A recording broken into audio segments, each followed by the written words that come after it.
Right. If you have any questions for Julianne and Rich, please now you can go ahead and use your question box and pose any questions that you may have regarding conversational writing or any ideas that you may have on the topic. Feel free to go ahead and do that now. We just got a comment here: outstanding info, simple, brief, and active, from John Pemble. So thank you so much, John, for that comment.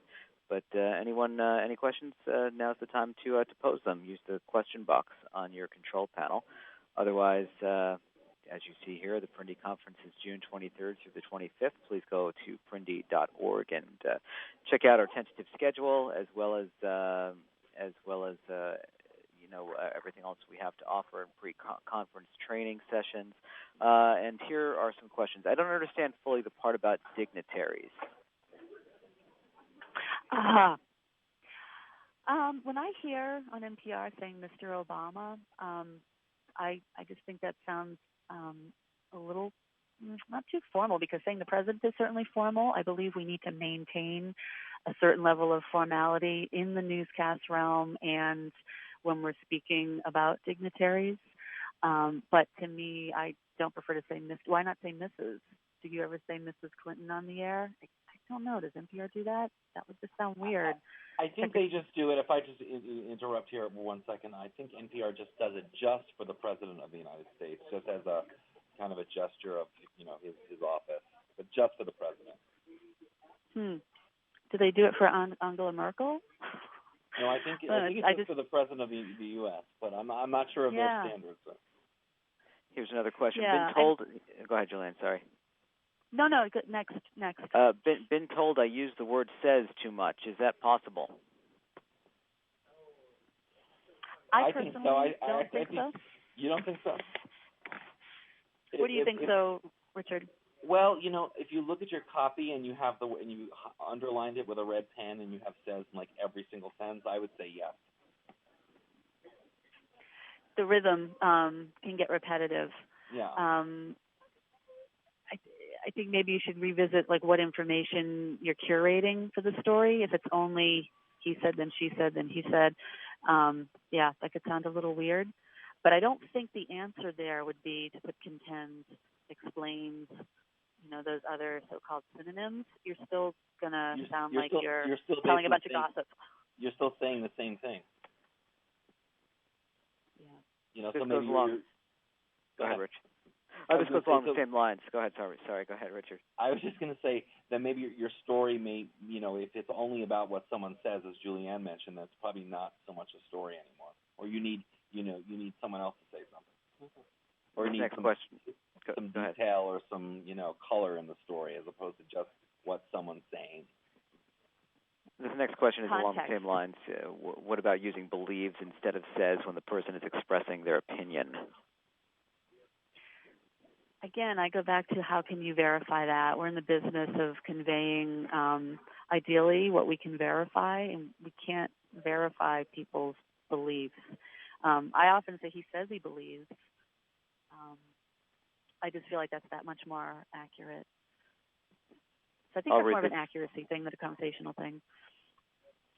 I'll read this comment here. Frequently, lawmakers will disagree on what a bill, tax, etc. will do. Saying Senator Apple says it will cost Kansians, I guess. You call it Kansans. More doesn't seem to make it clear that that's his opinion. What's the question again, George? Yeah, it's basically saying Senator Apple says it will cost Kansans more. It doesn't seem to make it clear that it's his opinion when lawmakers disagree on what a bill or a tax will do. Well, and actually, this is an example. This is an example where you can use your voice to say it. So if you say, I'm gonna bring it back to New York. Senator Schumer says that this, whatever it is, it's clear that you're saying that that's his opinion. Mm-hmm. What tricks do you have for untangling sentences with a ridiculous number of prepositional phrases? Do you just shoot for a different verb, shorter sentences? I get a lot of copy that ends up stringing together things like from the legislature to the governor for his signature, or going to the fair to see the roller coaster at the Midway, or some such. Yeah, I love that. Actually, there's an old, everyone knows, of course, Charles Osgood. And Charles Osgood from CBS News, who writes the Osgood file, he is not afraid of prepositions. And if you read his book, he did a whole Osgood file, and he ended every single sentence in a preposition. And, of course, that's like a grammar no-no, but he did it, and it made perfect sense, and it was poetry. So don't be afraid of the prepositions, but in news copy, I think, if you have to use too many prepositions, I think your sentence is bad. I'm still, even though that comes naturally to us in speech, there's a lot that comes to, I just said there is, huh? There's a lot that comes naturally to us in speech that is not grammatically correct, and I don't want to do that in our news copy. But I would just aim to break up the sentence when it's packed like that, and be very careful not to do a staccato short sentence as well. You want to vary the flow. To me, that's another level of writing as well. You're not just, writing broadcast style, conveying the information well, but you're avoiding a monotony and a staccato when you're sounding conversational. Because once you get into kind of a sing-songy mode where your entire news copy is written in short sentences and, as Julianne mentioned, staccato, or even long sentences and boring, it turns into this rhythm and a pattern. And actually you're going to lose the listener because they're going to, once you hear a pattern, you get bored, you get tired. So punch it up. Do a short sentence, do a longer sentence, do something, fast, slow. And every time there's a different beat, the listener perks up and they hear it differently. And I even do that with actualities. This is a whole other little topic that I think it's really great. What we do, sometimes I will say, Mayor Bloomberg at City Hall today says he's going to increase taxes, and then you'll hear the mayor. But then in the next sentence or another time I may say, taxes may go up in the city and not introduce the mayor, but you will hear the actuality pop in. And then I'll back announce it, and I'll say, Mayor Bloomberg says he's going to do that next June, or something like that. And it maybe in the same newscast, you'll have a back announce, and then the next time in the next story, you may have it where you'll introduce the speaker who's on the actuality. And it just gives a whole sense of, you're just not confusing the listener, but just making it kind of pop out at different places, and the rhythm changes. The entire rhythm of the story changes, and every time there's a change in voice or a change in tone or a change in words, the listener perks up and they'll pay more attention. Great point, Richard. You're one of the few people that do that. Run through a couple of just a few more questions here. How often would you advocate for present tense as opposed to continuing present? Okay, I wasn't that good in grammar, so what's continuing present? I think they mean present progressive, where it's like a linking verb is going to.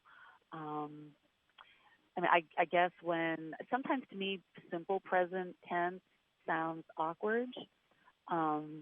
If you can speak it and simple present sounds fine, you would say it in conversation with a friend, better.